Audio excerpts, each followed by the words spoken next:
Wir verlieren jedes Jahr 1% des landwirtschaftlich nutzbaren Bodens. Welche Krankheitserreger in einem fauligen Boden vorhanden sein können, das ist massiv. Wenn dieser Nährhumus dann in irgendeiner Weise nicht gebraucht wird, dann wird es noch einmal komplexer zu Dauerhumus verbunden. Und dieser Dauerhumus kann im Boden über Jahrhunderte auf Lager liegen. Im Boden ist der allergrößte Anteil aerob, das heißt die Oberfläche ist von Sauerstoff dominiert. Und dort lebt dieses humusbildende Leben. Wir müssen diese Zerstörung, diese Fäulnisprozesse, die im Boden entstanden sind, wieder aufräumen. Ich wünsche allen einen schönen guten Abend. Ich freue mich wirklich außerordentlich, heute Abend hier bei Ihnen sein zu dürfen. Es ist mir eigentlich eine sehr, sehr große Ehre. Unser eigener Betrieb ist ein im Verhältnis kleiner Forschungsbetrieb. Wir haben 25 Hektaren und der Zweck und das Ziel für diesen 25 Hektar Betrieb ist natürlich in erster Linie Forschung. Wir haben schon eine Kompostieranlage, die auch eine kommerziell geführte Anlage ist, und wir beginnen jetzt gerade verstärkt mit Heilkräuteranbau, was auch irgendwann einmal vielleicht so in Richtung von einem kommerziellen Anbau stärker gehen wird. Aber für uns ist eigentlich die erste Zielsetzung, einen Boden zu haben, auf dem wir begreifen können, wie denn die Lebenszusammenhänge funktionieren und was wir dazu beitragen können, dass diese Zusammenhänge noch besser werden vielleicht. Ja, und ich habe Ihnen versprochen, ich erzähle Ihnen nur so ein bisschen etwas darüber, wie meine eigene Arbeit ist. Und das geht schon auf über 40, bald einmal 50 Jahre zurück. Meine Eltern haben einen kleinen Betrieb, auch in Peuerbach, gekauft, einen 7-Hektar-Betrieb. Meine Eltern wollten eigentlich zeigen, dass die Gesundheit des Menschen abhängig ist davon, wie gesund der Boden ist und wie gesund die Pflanzen, die darauf gedeihen und so weiter. Und ja, meine Eltern mussten natürlich zuerst einmal anfangen, diese gesunden Lebensmittel zu produzieren, und dafür, nachdem sie selber ja nicht aus der Landwirtschaft kamen, mein Vater kam aus der Naturmedizin, meine Mutter war Pädagogin, mussten sie sich zuerst einmal Gedanken darüber machen, welche Methode die eigentlich beste biologische Anbaumethode für ihren Betrieb und für Gemüseanbau war. Und dafür haben sie diesen Betrieb in lauter Versuchsflächen aufgeteilt und haben das aber dann auch wirklich wissenschaftlich betrieben. Sie haben also nicht jetzt einmal hier und einmal da gemeint, naja, da habe ich was gesehen, das könnte doch sein, sondern sie haben also wirklich sehr dokumentiert daran geforscht, welche biologische Anbaumethode gibt die besten Ergebnisse für Gemüseproduktion und Lebensmittelherstellung. Und sie sind dann nach vielen Jahren biologischer Produktion sehr, sehr frustriert gewesen und sind draufgekommen, dass keine von den damals bekannten biologischen Anbaumethoden die wirklich großen Erfolge gebracht haben. Also dieses Paradies, das meine Eltern aus diesem Boden und aus diesem kleinen landwirtschaftlichen Betrieb machen wollten, das ist ganz und gar nicht entstanden. Und mein Vater ist dann auf die Forschungsarbeiten von einem deutsch-amerikanischen Mikrobiologen gestoßen, Ehrenfried Pfeiffer, und in den USA an der Pfeiffer Foundation, und hat dort gelernt, dass Ehrenfried Pfeiffer ungefähr 50 Jahre versetzt genau die gleichen Probleme mit dem Boden und mit der Landwirtschaft hatte wie meine Eltern. Und Pfeiffer, dadurch, dass er Mikrobiologe war, hat eben mal den Boden auf seine Lebensqualität hin untersucht und ist dann draufgekommen, dass die humusbildenden Mikroorganismen diejenigen sind, die fehlen. Und hat dann sein Leben und sein Forscherleben darauf verwendet, diese humusbildenden Mikroorganismen zusammenzutragen, aus aller Welt eigentlich. Und mein Vater hat dann dieses Präparat, das Ehrenfried Pfeiffer da zusammengestellt hat, mit nach Österreich gebracht und auf einer Versuchsfläche angewendet. Und die Verwandlung des Bodens, die da entstanden ist, die war so unglaublich, dass meine Eltern in dem Moment kapiert haben, das ist es. Wir müssen uns auf das Leben im Boden konzentrieren. Vor 50 Jahren, da hat noch keiner vom Leben im Boden gesprochen. Das waren ganz vereinzelt Menschen auf der Welt. Mein Vater hat noch vor 30 Jahren Diskussionen mit einem Universitätsprofessor von der Bodenkultur in Wien darüber geführt, dass es Leben im Boden gibt. Und der hat ihn angeschaut und hat gesagt, meinen Sie ernsthaft, dass es Leben im Boden gibt? Ja, Regenwürmer schon, aber was für Leben denn sonst noch? Und heute ist uns zum Glück schon bewusst, was für eine Vielfalt und Unendlichkeit von Leben es im Boden gibt. Aber wie wir mit diesem Leben wirklich zusammenarbeiten können, das ist immer noch eine andere Frage. Und ich nehme an, Sie können das, was da ganz unten geschrieben steht, auch lesen, nämlich, dass es die Aufgabe eines Wissenschaftlers ist, die Natur in ihrer Ganzheit zu begreifen. Nicht zu kapieren und nicht zu verstehen, nein, zu begreifen. Begreifen. Aber natürlich dann auch dieses Begriffene umzusetzen. Ja, mit diesen Gewohnheiten der Natur, mit den Naturgesetzen in Einklang zu leben. Und ich habe lange überlegt, ob ich jetzt diese kostbare Zeit, die wir haben, darauf verwenden soll, mit Ihnen kurz einmal zu überlegen, wie denn Lernen geht. Und ich habe mich dann dafür entschieden, doch das kurz anzusprechen. Denn wenn Sie es ernst meinen mit dem Lernen über die Natur und mit dem Lernen über den Boden und das Leben im Boden, dann ist das dieser ganz essentielle Teil. Eigentlich, seit ich das begriffen habe, wie Lernen wirklich funktioniert, hat sich mir eine neue Welt eröffnet, wie dieses Leben im Boden eigentlich zusammenspielt. Wenn wir etwas sehen, was wir noch nicht begriffen haben, dann können wir es mit unseren Augen erkennen. Ja? Aber wir sehen einfach nur etwas. Also ich nehme an, dass Sie sich relativ schwer tun werden, zu erkennen, was auf diesem Bild da oben dargestellt ist. Lernen funktioniert als zyklischer Prozess. Wenn Sie etwas sehen, was Sie noch nicht erkannt haben, dann sehen Sie, dass da etwas ist. Und dann nähern Sie sich dieser Sache und begreifen einen kleinen Teil davon. Und Sie dürfen sich das wirklich so vorstellen. Sie haben einen großen Abstand von etwas und dann gehen Sie ganz nah hin und sehen einen kleinen Ausschnitt und Sie begreifen diesen kleinen Ausschnitt. Und diesen kleinen Ausschnitt, den setzen Sie dann in dieses ganze Bild. Das hat sich aber immer noch nicht zu einem Ganzen zusammengefügt.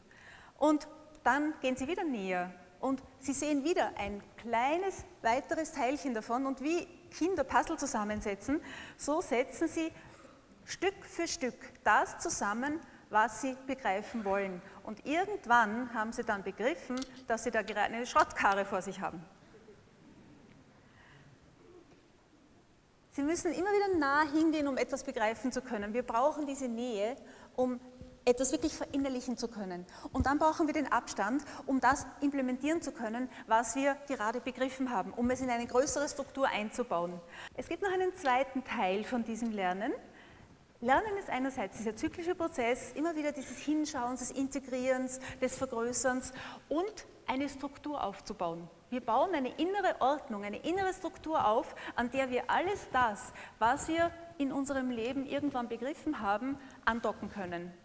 Es kann jetzt sein, wenn Ihre Eltern sich schon sehr um ihre Strukturbildung bemüht haben, dass sie schon als Kind eine sehr große und eine sehr komplexe Struktur aufbauen. Vielleicht eine sehr kunstvolle Struktur, wie man das in der Mitte sieht, oder sie haben halt eine sehr einfache Struktur aufgebaut. Warum auch nicht? Man kann ja immer ausbauen. Wir verbinden also dieses Lernen als zyklischen Prozess mit dem, was wir an Struktur aufgebaut haben. Und wenn wir auch gleichzeitig noch Menschen sind, die sich Kreativität einerseits vielleicht auch schon in die Wiege gelegt bekommen haben, aber andererseits auch weiter erarbeitet haben, dann fangen wir an, Dinge auf ungewöhnliche Art und Weise zu verbinden. Und das ist das, was meine Eltern über viele, viele, viele Jahre getan haben.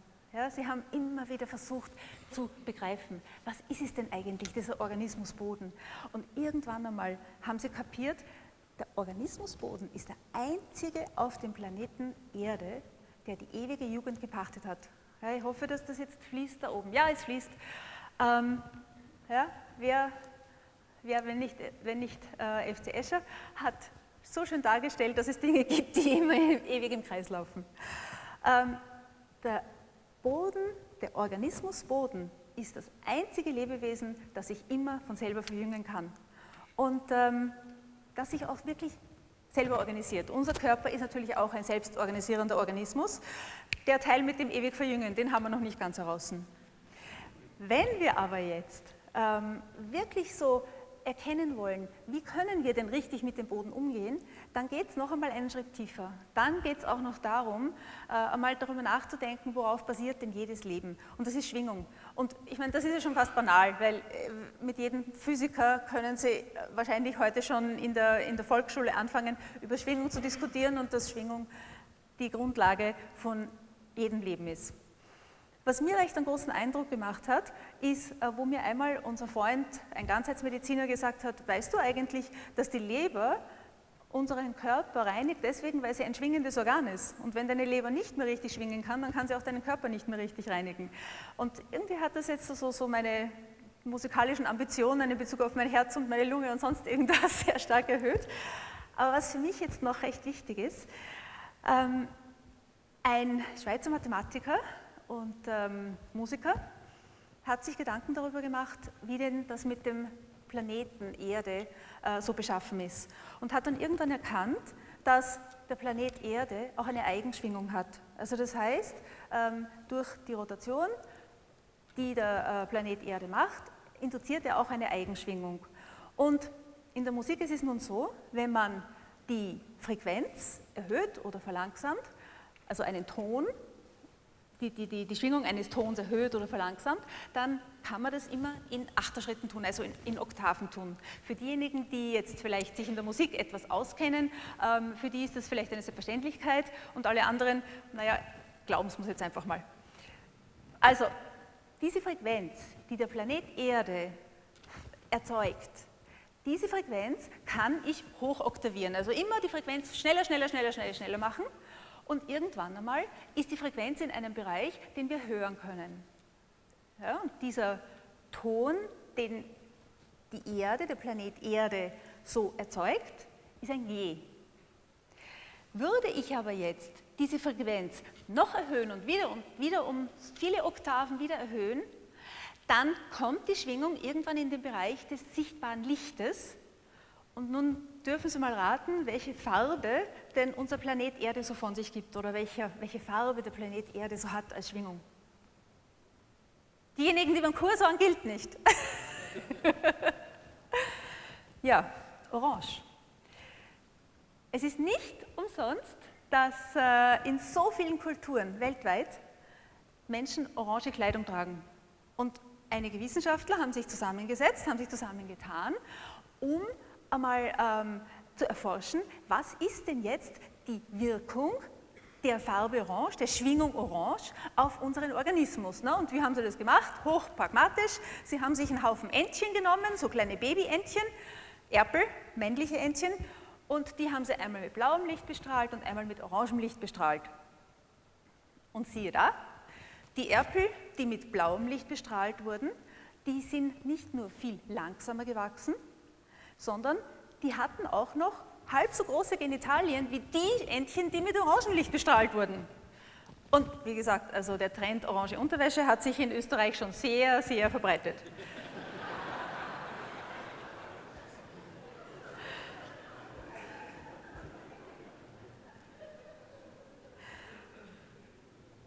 Es ist also alles andere als gleichgültig, mit welcher Farbe wir uns umgeben oder mit welchen Tönen oder Klängen wir uns umgeben. Und ich könnte es natürlich niemals so schön sagen wie unser verehrter Johann Wolfgang von Goethe. In jedes gute Herz ist das edle Gefühl von der Natur gelegt, dass es für sich allein nicht glücklich sein kann, dass es sein Glück in dem Wohl der anderen suchen muss. Für mich war dieses Begreifen von Schwingung eigentlich so diese Erleuchtung oder diese große Erkenntnis, warum Menschen eigentlich so ein tief angelegtes Mitgefühl haben. Ich brauche Ihnen in dieser Runde jetzt bestimmt nichts über so diese tiefen Wurzeln von Mitgefühl in der christlichen Religion zu erzählen. Aber für mich war das immer so diese Frage, was hat denn das mit der Naturwissenschaft zu tun? Wo ist denn da diese Verbindung? Und wo ich mich eingehend mit Schwingung beschäftigt habe, ist mir bewusst geworden, dass wir jede Schwingung wahrnehmen. Gleichgültig, ob sie uns bis hierher bewusst wird oder ob wir sie einfach nur irgendwie spüren, ein Unwohlsein, ein Wohlsein, aber wir nehmen jede Schwingung wahr. Und egal, ob es Ihrem Nachbarn schlecht geht oder ob es unserer Gesellschaft schlecht geht oder ob es unserem Boden schlecht geht, wir nehmen das wahr. Und dadurch entsteht in uns dieser Wunsch, etwas verändern zu wollen. Wir wollen die Schwingung wieder in Ordnung bringen, wenn etwas aus der Ordnung geraten ist, weil unsere eigene innere Ordnung gestört wird. Und deswegen meine ich, ist weltweit so ein wirklich großer Trend sichtbar, den Boden und die Natur wieder in Ordnung bringen zu wollen. Viele denken, glaube ich, nicht darüber nach, was das jetzt für Schwingungsmuster oder was es mit Schwingungsmustern zu tun hat, aber sie spüren einfach, dass ihre eigene innere Ordnung dermaßen gestört wird. Und wenn ich das jetzt auf den Boden und die Bodenoberfläche beziehe, dann gibt es noch einen anderen wichtigen Punkt, und zwar harmonische Schwingungsmuster, also das heißt, gesunder Humus mit einem vielfältigen, gesunden Leben erzeugt einen Magnetismus, eine Anziehungskraft. Und das hält die Substanzen, die notwendig sind für ein gesundes, für ein fruchtbares Leben an der Bodenoberfläche. Also sozusagen in dieser oberen Bodenschichte, aus der wir uns ja, also zumindest in der Landwirtschaft jetzt, ernähren. Und dort kommt es eben auch wieder darauf an, in welcher Gemeinschaft lebt jetzt dieses Bodenleben und kann dieses harmonische Schwingungsmuster entstehen und haben wir dann im Boden diesen Magnetismus, auf den wir als Landwirte oder auch als Menschen angewiesen sind. Und erkannt habe ich das irgendwo aus diesem Überlegen über die Kreisläufe in der Natur. Wir haben zwei große Kreisläufe, das ist der mineralische Kreislauf und der organische Kreislauf. Also der Kohlenstoff, das ist Ihnen sicher allen bewusst, ne, das ist so ein Teil dieses organischen Kreislaufs. Und im Humuskrümmel verbinden sich diese beiden Kreisläufe. Und diese beiden Kreisläufe, die sind, oder nicht nur diese beiden, sondern sehr, sehr viele Kreisläufe, die eigentlich in der Natur zusammenspielen würden, die sind unterbrochen, die sind zerrissen. Und der andere Aspekt, der mich immer wieder sehr erschreckt, ist dieses Vergreisen. Unser Planet, vor allem eben der Organismus Boden, der eigentlich ja immer jung sein könnte, der ist ganz stark vergreist. Der ist im Grunde genommen eigentlich schon ein Patient in der Intensivstation geworden. Und was wir jetzt versuchen mit unserer Arbeit, wir nennen es halt Humusmanagement, Management, das impliziert immer so, dass man was tun kann, versuchen wir jetzt so die Dinge, die uns zur Verfügung stehen, sehr bewusst einzusetzen. Sie sehen da jetzt so eine Liste von verschiedenen Dingen, die wir jetzt im Humusmanagement ja, mehr oder weniger einsetzen. In erster Linie ist es einmal das Leben zu fördern, also hinzubringen, wo es fehlt, die richtigen Maschinen einzusetzen, den Kompost in einer Qualität herzustellen, der den Boden wirklich wieder ins Gleichgewicht bringen kann und dann eben verschiedene andere maschinelle Möglichkeiten zu nützen. Aber in Wirklichkeit können wir die Arbeit nicht tun. Wir können nur Hilfestellung leisten und die eigentliche Arbeit, die passiert im Boden durch das Leben. Und deswegen habe ich Ihnen da jetzt, ich nehme an, Sie können das alle sehen, habe ich Ihnen unten diesen Pfeil hingezeichnet, dort passiert die Arbeit. Sie sind lediglich die Assistenten. Und die Maßnahmen, von denen, die uns jetzt wirklich zur Verfügung stehen, die zielen alle auf ein einziges Ziel ab, nämlich wieder Harmonie, oder Organisation, Ordnung im Boden zu schaffen. Denn was wir über die letzten Jahrtausende erreicht haben, ist, dass wir einen Humusverlust von, die einen berechnen so, die anderen anders, aber von auf jeden Fall irgendwas zwischen 55 und 300 Milliarden Tonnen verursacht haben. Und das wäre umgerechnet, wenn wir jetzt LKWs mit Humus beladen würden und diese LKWs so einmal um die ganze Erde herumwickeln würden, dann hätten wir 1 Milliarde LKWs 488 Mal um den Äquator gewickelt. Das gibt eine Spur von 1,2 Kilometer Breite. Also Sie müssen sich vorstellen, einen Gürtel, den Sie da so um den Äquator herumwickeln, von LKWs, die mit Humus beladen sind, die wir jedes Jahr verlieren. Wir verlieren jedes Jahr 1% des landwirtschaftlich nutzbaren Bodens. Dieser Humusverlust, und ich denke, das wird Ihnen wahrscheinlich auch allen nicht wirklich Neues sein, verursacht von Wüstenbildung über Staubstürme, massive Erosion, vor allem das Problem der Wasserverunreinigung und der Krankheiten.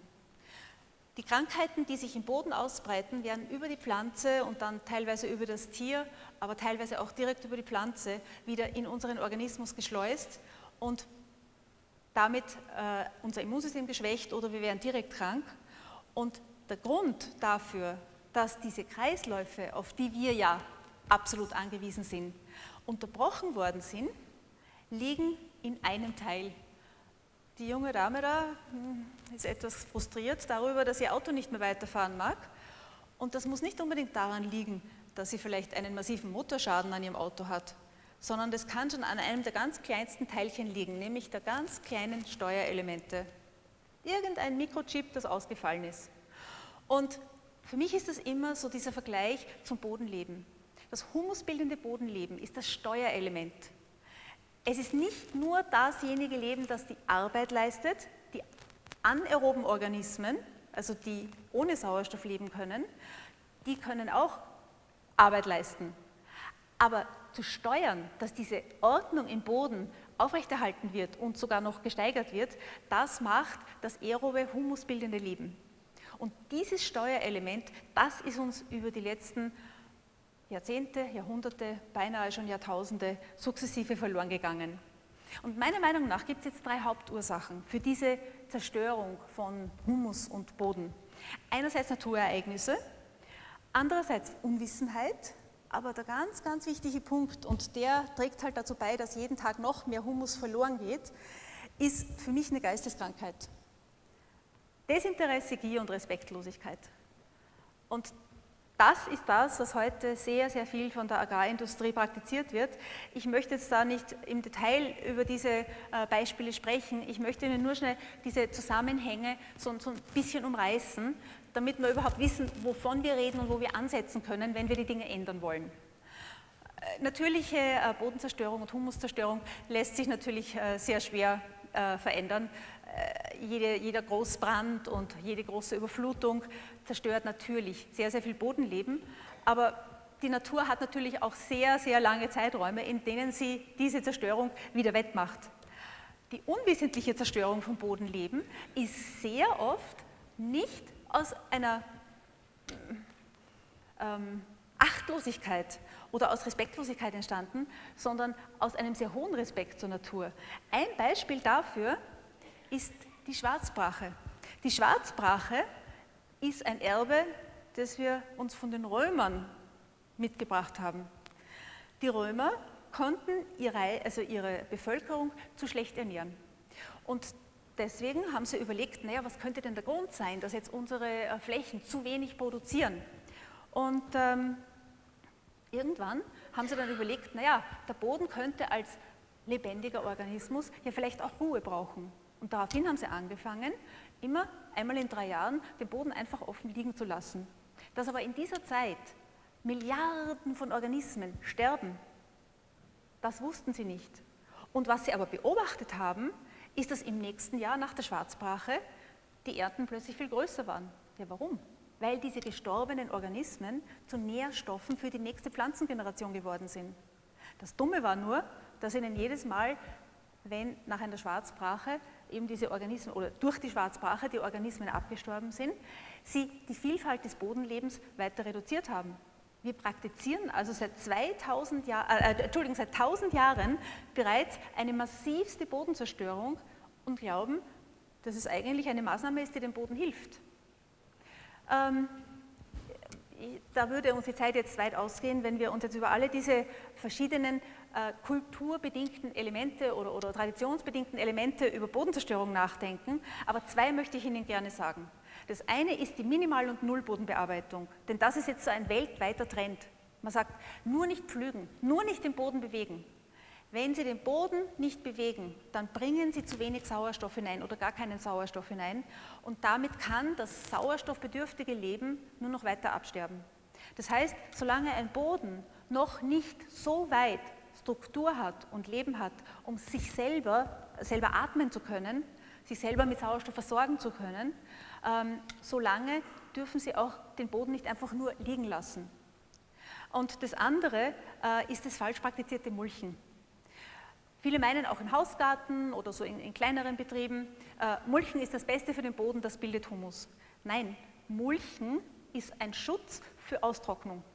Und unsere Mikroorganismen im Boden, die brauchen selbstverständlich Feuchtigkeit. Aber Mulchen erzeugt keinen Humus. Und das sind so diese zwei, wenn wir da jetzt ein bisschen mehr Zeit hätten, dann würde ich Ihnen das gerne sehr, sehr genau erklären. Aber das sind diese zwei Dinge, von denen ich hoffe, dass Sie sie ein bisschen im Gedächtnis halten können. Mulchen ist nur dafür da, die Feuchtigkeit im Boden zu erhalten. Der große Teil an Bodenzerstörung, der basiert eben leider auf einer absolut wissentlichen Humuszerstörung. Und diese Faktoren wollte ich jetzt gerne noch kurz mit Ihnen durchgehen, weil ich meine, dass jeder von uns dazu beitragen kann, dass sich das in der Zukunft ändert. Einerseits schwere Maschinen. Gut, Sie werden sich wahrscheinlich schwer tun, Ihren Nachbarn, Landwirt, dazu zu überreden, dass er von einem schönen großen Megatraktor umsteigt auf ein kleines Traktörchen, weil Big Toys, Big Boys, Big Toys ist natürlich ein Trend, der passt zur heutigen Zeit. Aber das ist natürlich jetzt schon mal der Anfang der Bodenzerstörung. Wenn wir den Boden so komprimieren, dass kein Sauerstoff mehr hineinkommt, stirbt auch das Leben, das Sauerstoff braucht. Was aber noch weitaus schlimmer ist, ist Mist. Viele meinen immer, Mist ist etwas, was den Boden gesund ernährt.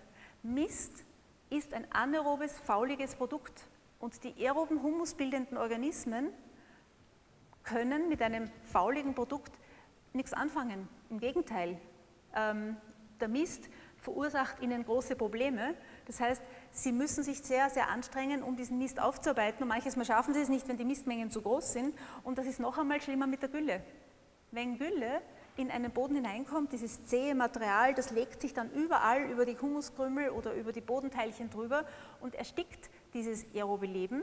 Und diese zwei Gründe, eben der Mist und die Gülle, gemeinsam mit dem Gärgut, gehören heute weltweit zu den Hauptboden- und Humus- und Lebenzerstörern, die wir überhaupt einsetzen.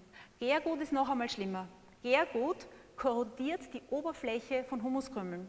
Also es zerstört die Humushaut. Und damit, also Gärgut, nehme ich an, ist allen ein Begriff, das aus der Methanvergasung kommt. Und deswegen bin ich nicht dafür, dass wir versuchen, unsere Energie, die wir selbstverständlich brauchen, aber dass wir sie mit Methangasanlagen herstellen.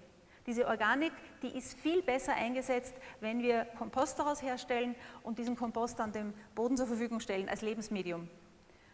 Methangasanlagen werden noch eine sehr, sehr gravierende nicht nur Zerstörung, sondern auch Kontamination mit krankheitserregenden Keimen verursachen. Also dieser Prozess, der läuft schon ganz, ganz stark und das wird sich in den nächsten Jahren noch sehr verschärfen. Die synthetischen Spritz- und Düngemittel, die sind, glaube ich, uns allen sehr bewusst, dass die Schaden am Bodenleben verursachen, Schaden an der Umwelt verursachen. Dennoch meinen wir nicht, ohne sie auskommen zu können. Und gerade das würde ich sagen, das werde ich heute und morgen versuchen, Ihnen klarzumachen, ist wirklich etwas, was wir absolut nicht brauchen. Der richtige Bearbeitungszeitpunkt, wenn wir zu trocken oder zu nass mit dem Boden umgehen, wird jedes Mal die Struktur zerstört.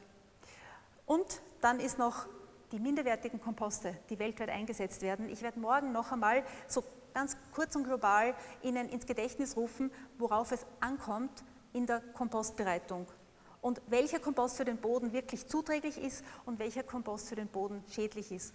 Natürlich ein Boden, der kontaminiert ist mit Plastik und mit Glas und mit irgendwelchen alten Batterien und Kühlschränken, ist sowieso kein Kompost, der für den Boden geeignet ist, wird aber weltweit natürlich sehr viel eingesetzt. Gerade so die industriellen Anlagen, die haben sehr viel unerwünschte Kontaminanten in ihrem Kompostmaterial.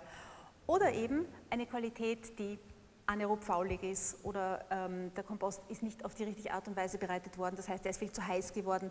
Ich werde es morgen noch einmal ganz kurz umreißen, damit Sie das wieder so präsent haben. Alle diese Faktoren tragen dazu bei, dass die Gesamtmenge an Mikroorganismen, die in unseren Böden arbeiten sollte oder gearbeitet hat, dass die zuerst einmal reduziert wird. Das heißt, aus den 400, 500 Menschen, die wir hier herinnen sind, würde so eine Anwendung von Gülle oder so eine Anwendung von Gärgut oder so ein ordentlicher schwerer Traktor mal bewirken, dass 300 von ihnen gleich einmal hops gehen. So. Und die anderen 100 bis 200, die dürfen sich jetzt ganz schön anstrengen, bis sie wieder so viel reproduziert haben, dass sie wieder 500 sind. Ja? Dabei kann natürlich sein, dass die Vielfalt, die wir vorher hatten, dass die vielleicht auch nicht mehr entsteht, weil ja aus diesen 100 nicht mehr die gleiche Ressource der Vielfalt da ist. Und das haben wir jetzt praktiziert, im Grunde genommen schon seit 1000 Jahren, vielleicht sogar schon länger.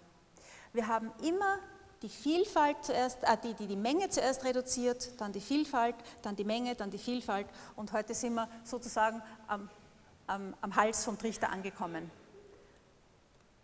Wenn wir so schauen, wie für mich ist immer eine Burg oder ein altes Schloss, für mich ist das immer so ein schönes Beispiel dafür, wie Humuszerstörung passiert. Vor 1000 Jahren, vor 500 Jahren, irgendwann hat jemand sich Gedanken darüber gemacht, wie es denn schön wäre zu wohnen und hat sich dann schöne Burg hingestellt und hat sie gepflegt und hat sie bewohnt und hat Musik gemacht drinnen und hat dieses Leben drinnen gefördert, das natürlich auch für die Gebäude gesorgt hat. Und irgendwann einmal sind diese Ritter und diese Schlossherren abgezogen, haben irgendwas anderes gemacht, die Gebäude sind nicht mehr gepflegt worden und haben angefangen zu zerfallen. Und genau das passiert, wenn das Leben reduziert wird. Also wenn wir das humusbildende Leben durch diese Maßnahmen, sei es unwissend oder sei es auch absichtlich und wissend, wenn wir dieses humusbildende Leben kaputt machen, dann entsteht immer weniger Neubildung von Humus. Das verursacht, dass der Boden dicht wird. Also das heißt, der Strukturverlust des Bodens. Dadurch haben wir einen schlechteren Wasserhaushalt. Dadurch können die Nährstoffe weniger gut zur Pflanze gelangen, sie können weniger gut im Boden gehalten werden. Und aus diesem aeroben System wird ein fauliges, ein anaerobes System, das dann ein schlechtes Immunsystem hat, das die Erträge nicht mehr bringt, die wir uns wünschen würden. Und dann ist es so ein bisschen ähnlich wie mit dem, was wir heute in der CO2-Entwicklung, in der Methan-, in der Lachgasentwicklung sehen.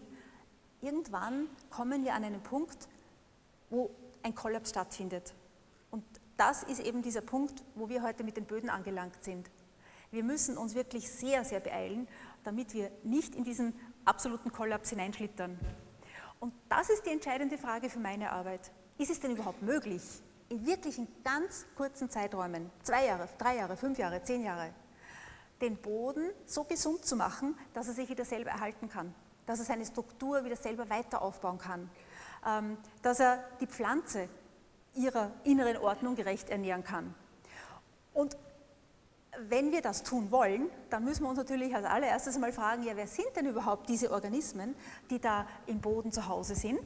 Und ich habe einfach dieses Bild, das finde ich so wunderschön, habe Ihnen das hereingesetzt, das ist in den USA ist das aufgenommen worden. Ein Humuskrümelchen, an dem die Mikroorganismen an seiner Oberfläche wohnen. Diese Mikroorganismen, die haben genau wie wir das Bedürfnis, sich ein Zuhause zu bauen.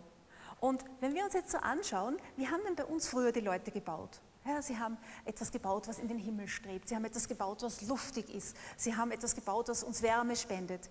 Wenn wir unseren Planeten oder zumindest Europa so aus der Luft anschauen, dann können wir auch so sehen, wie in der Nacht, so diese Besiedlung, ne, die Europa oder auch die ganze Welt hat, durch das Licht, das in der Nacht brennt.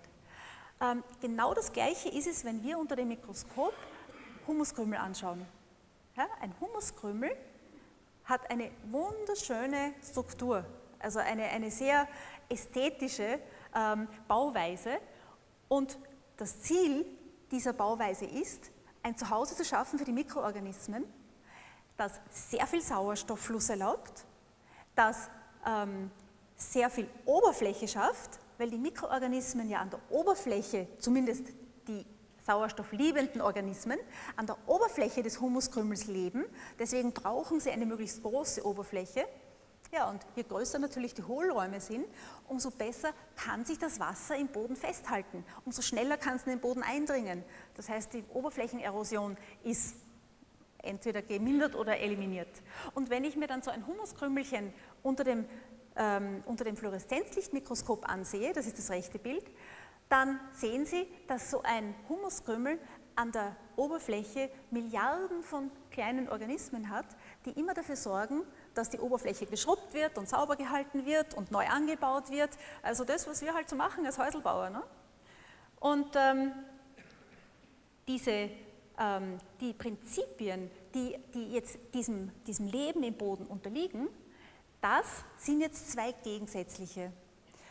Die Natur hat zwei verschiedene Systeme eingerichtet, damit aus diesen Teilen ein Ganzes wird. Der eine Teil ist der Teil der humusbildenden Organismen, der Organismen, die Sauerstoff brauchen, und der andere ist der Teil der anaeroben Organismen, die ohne Sauerstoff auskommen. Und diese anaeroben Organismen können auch Organik abbauen. Die können auch dafür sorgen, dass im Boden irgendwas passiert. Aber sie machen es nicht sehr geordnet. Und die krankheitserregenden Keime sind zum allergrößten Teil anaerobe Organismen. Das heißt also, die wohnen in dem anaeroben Teil des Bodens. Ich versuche immer so ein Bild dafür zu geben, wie denn jetzt so ein aerober Organismus Boden aussehen würde. Und die einen werden wahrscheinlich diesen Ort kennen, der andere ist ja vielleicht doch nicht so ganz bekannt. Luzern. Luzern ist so ein Beispiel dafür, wie ein aerobes Gefüge im Boden aussehen könnte. Also wenn Sie sich jetzt vorstellen, das ganze Dreh ist um 180 Grad gedreht und im Boden, so würde ein wohl funktionierendes, aerobes, fruchtbares System aussehen. Da ist Wasser, da ist Nahrung, da sind schöne Gebäude, da sind zufriedene Menschen, da ist Kunst, da ist Kultur, da ist alles das, was ein Leben harmonisch gestaltet. Und da gehen keine Nährstoffe verloren, da wird immer noch weiter aufgebaut, da wird alles, was in irgendeiner Weise freigesetzt wird, wird sofort wieder eingebunden, damit es nicht verloren gehen kann. Das anaerobe System, wenn es in die Fäulnis fällt, das ist der kranke Zustand von anaerob, würde jetzt eher so aussehen. Die Geschichtsinteressierten von Ihnen haben vielleicht schon so Bilder aus dem Zweiten Weltkrieg gesehen und wissen wahrscheinlich auch, wie lange es gedauert hat, bis wir die Auswirkungen von dieser Zerstörung aufgeräumt haben. Ja, und das Gleiche haben wir jetzt an unseren Böden zu leisten. Wir müssen diese Zerstörung, diese Fäulnisprozesse, die im Boden entstanden sind, wieder aufräumen. Weil anaerobe und Fäulniszustände immer verschwenderisch sind, sie erzeugen immer Krankheiten, sie erzeugen Substanzen, die die Pflanze ungesund ernähren, ungesund wachsen lassen und damit natürlich dann wieder unsere Nahrung zu einer ungesunden machen. Und dieses Gleichgewicht, das im Boden herrschen sollte zwischen dem aeroben Anteil und dem anaeroben Anteil, der ist nicht das, was man so generell erwarten würde. Wir denken bei Gleichgewicht immer 5 Kilo hier, 5 Kilo da und dann haben wir ein Gleichgewicht. Nein, im Boden ist der allergrößte Anteil aerob, das heißt die Oberfläche ist von Sauerstoff dominiert und dort lebt dieses humusbildende Leben. Und der allerkleinste Anteil, der ist anaerob. Der soll nicht faulig sein, aber er darf anaerob sein. Dann ist der Boden im Gleichgewicht oder dann ist der Boden in Ordnung. Und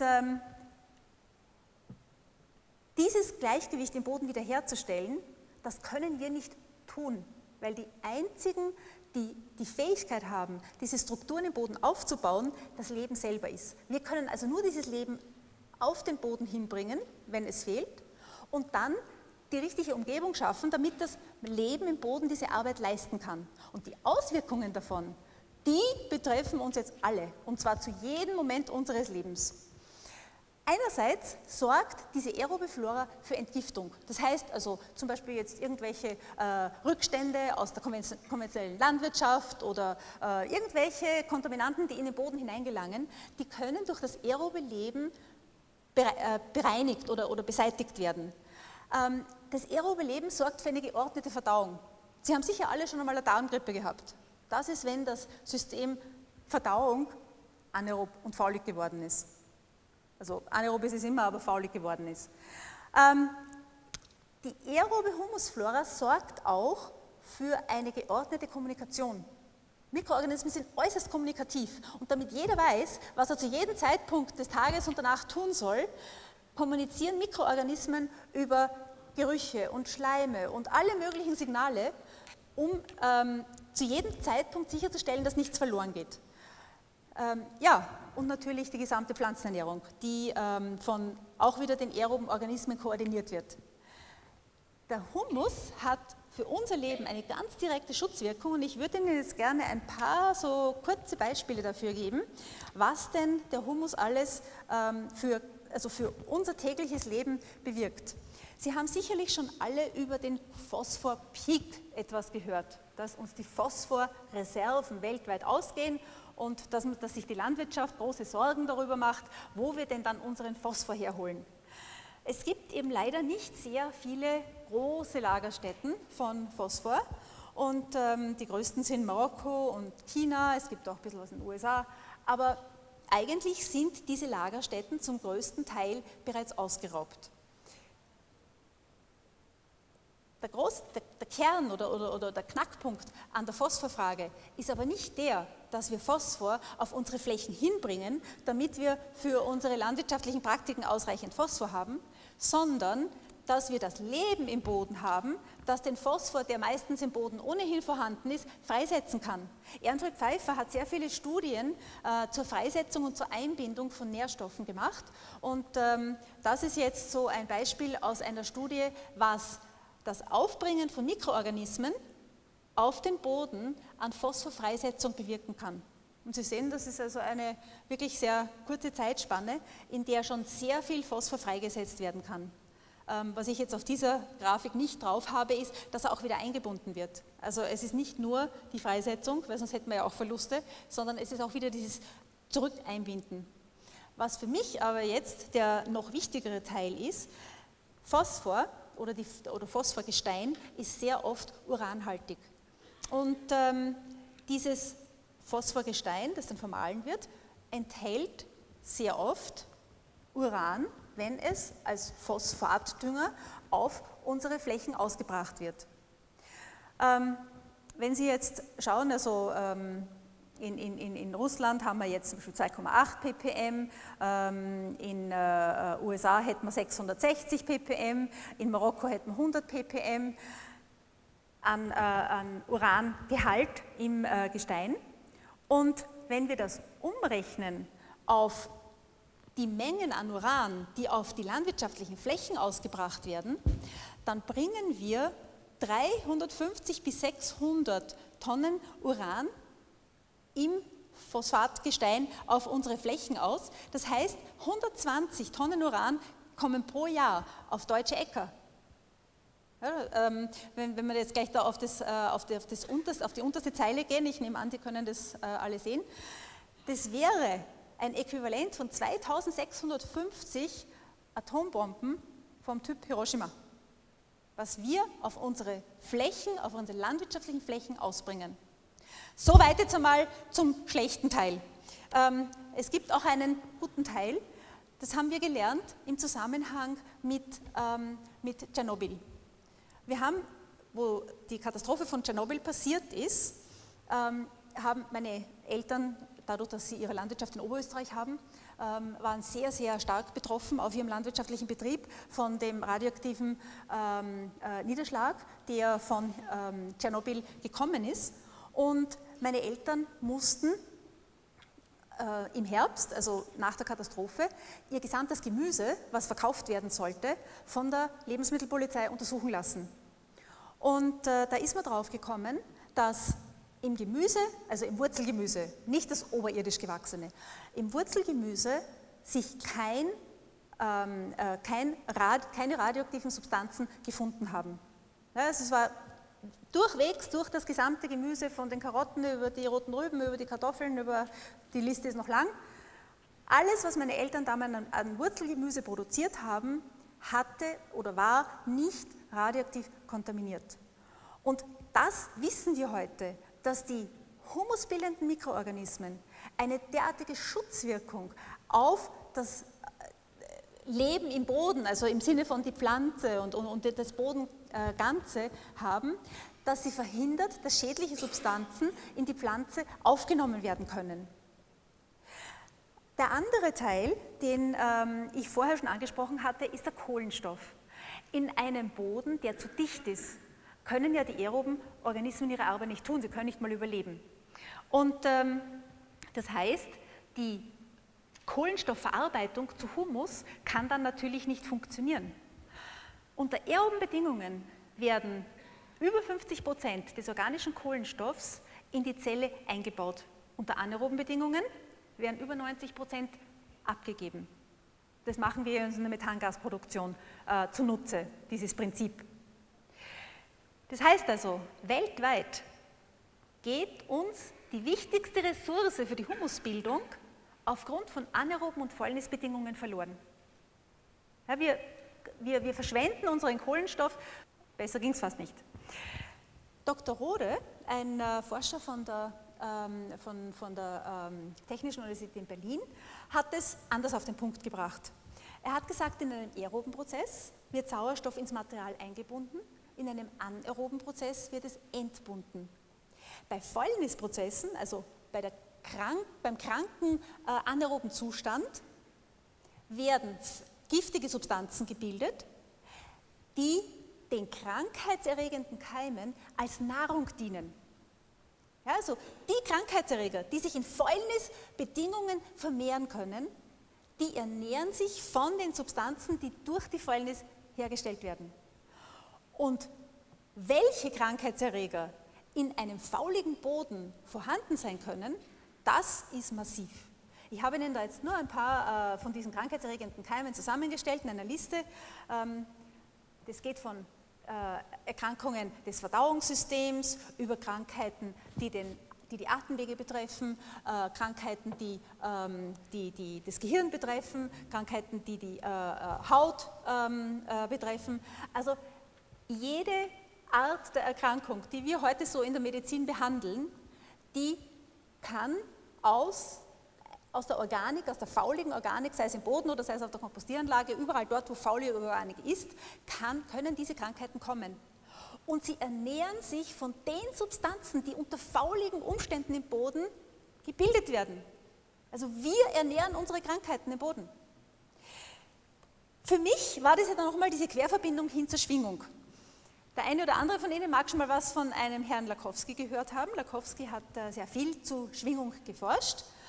Und Lakowski hat, ich beziehe mich jetzt gleich auf den letzten Absatz hier, Lakowski hat gesagt, die Schwingung, also das heißt die Resonanz, die von der Wirtszelle und von dem krankheitserregenden Organismus ausgehen, die stehen sozusagen konträr zueinander.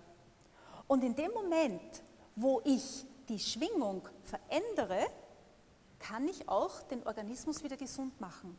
Und jetzt kommt es wieder darauf an, wer hat die passenden Lebensbedingungen, sich mit seinen Schwingungsmustern, mit seinen Umständen durchzusetzen. Ist es die harmonische oder ist es die disharmonische? Und in einem Boden, der sehr dicht ist, kann sich natürlich jetzt, Sie können sich das vielleicht so vorstellen, wie auf der einen Seite sitzen 3 Musiker und spielen Cello und auf der anderen Seite haben sie eine Heavy-Metal-Band. Ja? Wenn die Heavy-Metal-Band also entsprechend ausgerüstet ist, dann werden sich die 3 Cellisten wahrscheinlich nicht durchsetzen können. Sie brauchen also wahrscheinlich dann schon das ganze Wiener Staatsopernorchester und die Philharmoniker zusammen, damit sie diese Heavy-Metal-Band in einen anderen Kontext stellen können. Und das ist das, was Lakowski festgestellt hat. Wir müssen die Oszillation, das heißt den Ausschlag dieser Schwingung, müssen wir verändern, um die Zelle wieder gesunden zu lassen. Und das ist das, was das humusbildende Leben im Boden und im Kompost tut. Und deswegen wollte ich gerne mit Ihnen morgen nochmal über den Kompost sprechen, weil wir genau dort diesen Prozess steuern können. Im Boden ist es sehr, sehr schwer für uns, aber im Kompost können wir dort wirklich direkt Einfluss nehmen. Sie brauchen sich nur mal anschauen, wie dicht so ein Boden ist, der im Grunde ganz wenig Humus hat und sehr, sehr wenig belebt ist, oder umgekehrt, wie locker und eben wie leicht ein Boden ist, wenn er das entsprechende Leben und den Strukturaufbau hat. Und das kann in ganz kurzen Zeiträumen stattfinden. Der Unterschied zwischen diesem letzten Bild hier und zwischen diesem Bild hier ist gerade einmal, so um die 6 bis 8 Jahre. Der andere Aspekt, den die Humuswirkung so auf unser Leben und auf unser eigenes Wohlbefinden hat, ist, wie ernährt der Boden die Pflanze und die Pflanze wieder uns. Eigentlich hat der Boden oder das Leben im Boden so eine ähnliche Schutzwirkung für die Pflanze wie die Gebärmutter für den Fötus. Das Bodenleben schützt die Pflanze vor allem, was in irgendeiner Weise schädlich sein könnte, vor schädlichen Substanzen, vor schädlichen Keimen, vor allen widrigen Umständen, die in einem Boden herrschen können, beschützt das humusbildende Leben die Pflanze. Und es ernährt die Pflanze wirklich so, wie die Pflanze in ihrer natürlichen Ordnung wachsen würde. Und Sie haben das vorher beim Paul ja gerade gesehen, dieses Bild. Wenn Sie ein vielfältiges Leben im Boden pflegen, dann werden Sie keine McDonalds-Kuh ernähren, ja, die nur fett ist und keine Leistung bringen kann. Und Sie werden auch keine arme, skelettierte heilige Kuh aus Indien importieren müssen, sondern Sie werden so ein richtiges, gesundes Schweizer Rindviech auf Ihrer Weide haben. Und das ist wieder absolut und zu 100% abhängig davon, wie groß ist die Vielfalt der Organismen im Boden und wie viele davon sind vorhanden. Der Urs, mein Mann, hat euch voriges Jahr dieses Bild auf der linken Seite gezeigt. Da wurden vor circa 100 Jahren, wurden Studien dazu gemacht, wie sich der Zusammenhang zwischen Belebung des Bodens und Ernteerträgen verhält. Und siehe da, 100 Jahre später, jetzt vor 2-3 Jahren, wurde in der Schweiz eine weitere wissenschaftliche Arbeit zu diesem Thema gemacht und hat zu 100% bestätigt, was man vor 100 Jahren bereits festgestellt hat. Schön. Nämlich, wir brauchen die Vielfalt und wir brauchen die Masse an Organismen und sie müssen auch noch die Humusbildner sein. Und dann haben wir mehr Biomasse, wir können mehr Nährstoffe zurückhalten und die Nahrung wird entsprechend gesünder. Und der entscheidende Faktor, ob das funktioniert oder nicht, ist das Milieu, also die Lebensumstände. Und die Lebensumstände sind ausschlaggebend, ob sich die Mikroorganismen schnell vermehren können, nämlich die wir züchten wollen, oder ob sie sich sehr, sehr schwer tun und nur sehr langsam vermehren. Ich habe Ihnen hier ein Beispiel aufgezeichnet von einer E. coli, die wir an sich jetzt nicht in großen Mengen haben wollen, aber sie sind auch ein Teil unseres Verdauungssystems und unseres Lebens. Und wenn Sie jetzt schauen, wie so eine einzige Zelle, wie wenig Gewicht die hat, mit 0,00005 Gramm, und wie sie sich innerhalb von 24 Stunden bereits zu 2360 Tonnen vermehren kann und innerhalb von 4 Tagen schon das Volumen unserer Galaxie anfüllen könnte. Können Sie sich vorstellen, was diese Mikroorganismen im Boden für ein Potenzial haben, wenn sie Futter und die richtigen Lebensumstände finden? Ja? Und was ist das? Die sind so bescheiden. Unsere Arbeiter, die kennen keine Gewerkschaften, die kennen keine Lohnverhandlungen. Alles, was die brauchen, ist Sauerstoff und was zu essen und Sauerstoff, und was zu trinken. So, das war's. Und das ist die Grundlage für unsere Humusbildung. Das ist eigentlich das, worum ich mir immer denke, sobald das gesagt ist, kann ich nach Hause gehen. Ja? Alles, was wir brauchen, ist das richtige Leben im Boden, die humusbildenden Organismen, und solange die nicht im Boden sind, wird gar nichts passieren. Weil die abbauenden Organismen, die werden die Organik zerlegen. Ja? Die viele Organik, die wir weltweit in die Böden hineinstopfen, den Mist und die Komposte und die Gründüngung und die Ernterückstände und alles, was wir heute so in unsere Böden zwangsernähren, die werden nur abgebaut und dann verunreinigen sie das Wasser und die Luft. Aber sie bleiben nicht in der oberen Bodenschicht erhalten. Und zwar deswegen, weil die richtigen Arbeiter fehlen. Wenn wir also jetzt wissen wollen, wie jetzt so eine Humusbildung im Boden funktioniert, dann müssen wir mal schauen, wie machen denn das die Pflanze und der Boden oder die humusbildende Flora im Boden miteinander. Wir können natürlich jetzt hier nicht ins Detail gehen, aber ich habe mir gedacht, so einen ganz kurzen Einblick würde ich Ihnen gerne geben. Wenn jetzt so eine Pflanze geboren wird, ja, nehmen wir mal an, so eine kleine junge Selleriepflanze oder so eine kleine junge Salatpflanze. Was macht die? Die wird jetzt da von uns in den Boden hineingestopft, die meisten tun wir ja umpflanzen, naja, manche werden auch ausgesät, aber nehmen wir jetzt an, so eine junge Pflanze wird jetzt hier in den Boden hineingeboren. Dann steckt die mal ihre kleinen Wurzelchen so ganz vorsichtig in den Boden hinein und schaut, wie ist es denn da drinnen? Finde ich da was zu essen? Fühle ich mich da wohl? Ist da der richtige Sauerstoff und der richtige pH und so weiter? Wenn ihr nicht wohl ist, dann zieht sie ihre Wurzel irgendwo anders hin und schaut, ob es dort besser ist oder sie lässt die Wurzel überhaupt verkümmern. Aber sie erschließt sich dieses Bodengefüge, wo sie drauf steht, langsam und kontinuierlich. Was sie dabei tut, ist das, was ein Baby bei der Geburt tut. Ja? Das Baby, wenn es durch den Geburtskanal durchgeht, nimmt sich die Mikroorganismen der Mama mit. Ja? Und das entscheidet schon sehr stark, ob jetzt dieser Organismus mit guten Startbedingungen ausgestattet ist. Ja, bei der Pflanze ist das Gleiche. So ein Pflanzenbaby braucht genauso diese guten Startbedingungen, damit es zu einem gesunden, immunstarken Organismus heranwachsen kann. Und das sind diese humusbildenden Organismen. Die Wurzeln, die da durch den Boden sich durchwühlen, die nehmen die Organismen mit. Die sind so ein bisschen sowas wie die Autobahn für die Mikroflora oder wie der Zug, wenn man das ein bisschen moderner sagen will. Ja? Die reiten auf den Wurzeln der Pflanze mit. Wenn also jetzt unser oberer Boden gut belebt ist, dann irgendwann einmal wachsen die Mikroorganismen mit der Wurzel auch in die tieferen Schichten hinunter. Nur haben wir jetzt das Problem, wenn der Boden so dicht ist, wie man das jetzt auf diesem Bild hier sieht, dann kann die Wurzel ja nicht hinunter. Also irgendwann einmal steht sie an und dann wächst sie halt seitwärts weiter, aber sie wird nicht in die tiefen Schichten vordringen können. Wenn aber der Boden so weit aufgeschlossen ist, dass die Pflanze auch in die tieferen Schichten vordringen kann, ja, dann wird natürlich die Pflanze die humusbildenden Organismen und den Sauerstoff und Feuchtigkeit und alles Mögliche in die tieferen Bodenschichten hinunter transportieren. Und das ist der Grund, warum ich Ihnen vorher gesagt habe, Minimalbodenbearbeitung, Nullbodenbearbeitung, das ist der größte Quatsch, den sich irgendwer irgendwann überlegt hat. Wir dürfen nicht meinen, dass Minimal- und Nullbodenbearbeitung die Böden in Ordnung bringt. Minimal- und Nullbodenbearbeitung ist dann sinnvoll, wenn der Boden eine Ordnung hat.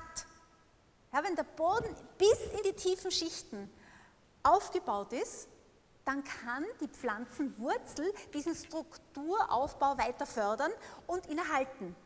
Und das sieht man jetzt hier in der Mitte, dieses Bild, das zeigt Wurzeln, die so in 4-5 Meter Tiefe, teilweise sogar 6 Meter Tiefe hinuntergehen. Aber das geht nicht, wenn der Boden wie Beton ist. Dann hört die einfach bei 5 cm, 10 cm, vielleicht auch 15 cm auf, geht seitwärts oder gar nicht. Wenn also jetzt in einem Boden Rohorganik vorhanden ist, Ernterückstände, Gründüngung, was sie halt so in den Boden hineinbringen, vielleicht auch ein Mist, den ich nicht gern sehe, aber bitte. Wenn diese Rohorganik im Boden da ist, dann wird die von der Gesamtheit der Organismen zerlegt. Die anaerobe Flora macht es sehr extrem. Die nehmen das, zerhacken das in lauter Stückchen und dann schmeißen sie es beim Fenster raus. Die humusbildenden Organismen gehen sehr sorgfältig mit dieser Organik um und sie zerlegen diese Substanzen in einzelne Nährstoffe und verbinden sie sofort wieder zu Nährhumus. Wenn dieser Nährhumus dann in irgendeiner Weise nicht gebraucht wird, dann wird es noch einmal komplexer zu Dauerhumus verbunden und dieser Dauerhumus kann im Boden über Jahrhunderte auf Lager liegen. Ja, das ist so wie das Schweizer Bankkonto. Blöd ist, wenn man dann den Code nicht mehr hat und nicht mehr an das Bankkonto herankommt. Das ist nämlich das, wenn Dauerhumus gebildet wird und dann die Mikroorganismen, die die Rückverwandlung bewerkstelligen sollten, das habe ich auf der anderen Seite aufgezeichnet, wenn die nicht mehr da sind. Ist zwar schön, wenn wir Dauerhumus im Boden haben, ist auch schön, wenn ich ein Schweizer Bankkonto habe, aber wenn ich nicht herankomme, wenn ich was zu essen will, dann habe ich ein Pech. Und das haben unsere Böden, dieses Problem. Wir haben teilweise Böden, die haben noch alten Humus, aber keiner kann was damit tun. Und dann haben wir die vielen Böden, die haben schon gar keinen alten Humus mehr, der ist auch irgendwann verloren gegangen und die bauen aber auch keinen neuen auf. Und das ist das, worum wir uns in den nächsten Jahren, Jahrzehnten annehmen müssen. Wir müssen das Leben in den Boden reinbringen und das ist halt über Kompost noch einmal einfacher. Darum, wie gesagt, machen wir morgen noch einmal kurz die Runde durch den Kompost. Wir müssen das Leben im Boden ernähren, wir müssen schauen, dass in den Boden Sauerstoff hineinkommt und wir müssen sicherstellen, dass der wichtigste Partner vom Bodenleben, nämlich die Pflanze, zu jeder Zeit verfügbar ist. Also wir brauchen eine möglichst dauerhafte Bodenbedeckung. Das heißt jetzt nicht, eben wie in der Minimal- und Nullbodenbearbeitung, dass jetzt die Pflanze, wenn sie immer dort wächst, alles gut macht, aber wir müssen schauen, dass wenn wir die Pflanze wegnehmen, sofort wieder eine neue anbauen. Ich bringe Ihnen einfach jetzt noch ein paar Beispiele, wie das Humusmanagement so in der Praxis ganz gut funktioniert. Dieses Bild habe ich jetzt vor 2 Tagen für Sie aufgenommen noch. Das sind nämlich 3 verschiedene Stadien von einem Feldversuch, den wir auf unserem Land gerade laufen haben. Und das obere linke wäre der Urzustand, das obere rechte ist 2 Jahre später und das unten ist 4 Jahre später. Ein anderes Beispiel wäre ein Projekt, das wir in der Slowakei betreuen. Sie sehen unten links den Ausgangsboden. Der eine war so ein schwerer, so ein lehmiger Boden, völlig anaerob und faulig, und der andere war fast wie Sandgestein. Beide Böden eigentlich völlig ungeeignet, um Heilkräuter anzubauen. Der Auftrag war aber, es soll innerhalb von kurzer Zeit dort eine große also hunderte von Hektaren Heilkräuter produziert werden. Mittlerweile wachsen dort, also ich glaube eine Mischung von 20 oder 30 verschiedenen Heilkräutern, die Hunderten von Hektaren noch nicht, aber sie haben immerhin jetzt schon eine sehr große Fläche in Heilkräuterbetrieb oder Heilkräuteranbau in Betrieb nehmen können. Diese Fläche hier stammt aus einem Versuch, den wir auch selber gemacht haben, nach wie vor noch begleiten. Und zwar ist da einmal vor über 10 Jahren jetzt eine große Menge Kompost auf den Boden draufgekommen und dann nichts mehr. Kein Dünger mehr, also normale Spritzmittel schon, weil der Versuch wird von einem konventionellen Landwirt gemacht, aber es ist keine Düngemittel, kein Mist, es ist nichts mehr hingekommen. Und Sie sehen, wie der Streifen auf der linken Seite, wo der Komposter ein einziges Mal hingekommen ist, also hier in dem Fall schöner aufläuft. Wir schauen jedes Jahr, wie ist der Unterschied in der Ertragsleistung, wie ist das Keimverhalten, wie läuft die Pflanze auf, wie ist die Struktur im Boden. Und obwohl da jetzt eigentlich nur einmal eine bodenverbessernde Maßnahme passiert ist und seit 10 Jahren der Landwirt jetzt auch eigentlich schon wieder, ich würde mal sagen, Misswirtschaft betreibt, ist immer noch diese Fläche ertragreicher. Das ist jetzt eine Aufnahme nach einer ganz großen Dürre, und zwar war das jetzt nicht die letzte in diesem Jahr, sondern schon vor einigen Jahren. Und dieser Betrieb hier hat keine Bewässerung, das heißt, das Gemüse musste wirklich ganz ohne irgendeine zusätzliche Bewässerung auskommen und konnte halt nur auf die Wasserressourcen also die gespeicherten Wasserressourcen aus dem Humus zurückgreifen. Und das haben wir auch in Kalifornien ganz stark beobachtet. Kunden von uns, die mit Wasseruhren arbeiten müssen, weil sie ja das Wasser kaufen, können sehr genau unterscheiden, wie viel Wasserverbrauch haben sie auf den Flächen, wo der Kompost hinkommt und wo keiner hinkommt. Und wir konnten da teilweise innerhalb von 1 bis 2 Jahren schon den Wasserverbrauch um 75% senken. Das ist aus einem Schweizer Projekt, wo Sie sehen auf der linken Seite, der Betrieb im Grunde genommen eine Schottergrube war und innerhalb von 4 Jahren intensives Humusmanagement. Da ist Kompost hingekommen, da ist Gründüngung gemacht worden, da sind Bodenpflegemaßnahmen mit geeigneten Maschinen gemacht worden, aber immerhin war der Boden nach 4 Jahren in einem Zustand, wo man sagen kann, man kann alles anbauen drauf, was man gerne kultivieren möchte. Jungpflanzenanzucht ist gerade mit Kompost und auch mit Kompostextrakten, diesem flüssigen Auszug aus Kompost, erstens einmal ein viel besserer Start für die Pflanze. Wieder so wie ein Kind, das mit gesunden Mikroorganismen der Mutter geboren wird, so hat halt eben auch die Pflanze, wenn sie mit Kompost startet, viel bessere eine viel bessere Grundstruktur, auf die sie aufbauen kann. In China haben wir sehr große Flächen, wo wir mit Baumschulen zuerst anfangen und dann über Rekultivationsprojekte versuchen, dort auch wieder eine Holzkultur aufzubauen, weil China ja sehr große Probleme hat mit Wäldern, die im Grunde genommen keine richtigen Holzwälder sind. Das sind nur Stockausschläge und sie importieren große Mengen an Holz und dafür wird natürlich in anderen Ländern sehr viel abgeholzt. Das habe ich jetzt auch vor 2 Tagen für Sie aufgenommen, weil ich mir gedacht habe, das muss ich Ihnen zeigen. Das ist eine Minze, die bei uns am Betrieb wächst und immerhin, wir haben Ende Oktober, also ich kenne bei uns in Oberösterreich nicht einen einzigen Kräuterbauern, der jetzt um die Jahreszeit noch eine Minze hat, die nicht völlig von irgendwelchen Pilzen und von irgendwelchen Schädlingen zerfressen ist, einfach weil die Jahreszeit auch nicht mehr passt. Es ist schon feucht, es ist schon kühl und ja, Sie können es selber sehen. Hätte Ihnen einen mitbringen sollen wahrscheinlich. Und ein anderer Versuch, den wir gerade fahren, ist Arnica montana. Das ist eben die echte Arnika, die in der Medizin eingesetzt wird. Und von der Arnica montana sagt man, dass sie nicht auf Kompost wachsen kann, weil sie einfach nicht viele Nährstoffe haben will, weil sie eher ein saures Milieu haben will. Und wir haben gesagt, na das werden wir uns schon mal anschauen. Und wir haben dann die Arnica montana auf 3 verschiedene Flächen angebaut. Eine Fläche in reinen Kompost, da haben wir wirklich einen reinen Kompost hingelegt und dann haben wir die Arnica dort hineingepflanzt. Dann haben wir eine Fläche Boden und Kompost gemischt und dann haben wir unseren Naturboden verwendet. Und auf allen 3 ist die Arnica gleich schön gewachsen. Wobei ich dazu sagen muss, unser Naturboden ist ein Boden, wo früher natürlicherweise Arnica gewachsen ist. Also das war so, wir sind so einem Hügel, relativ hohe Seehöhe schon.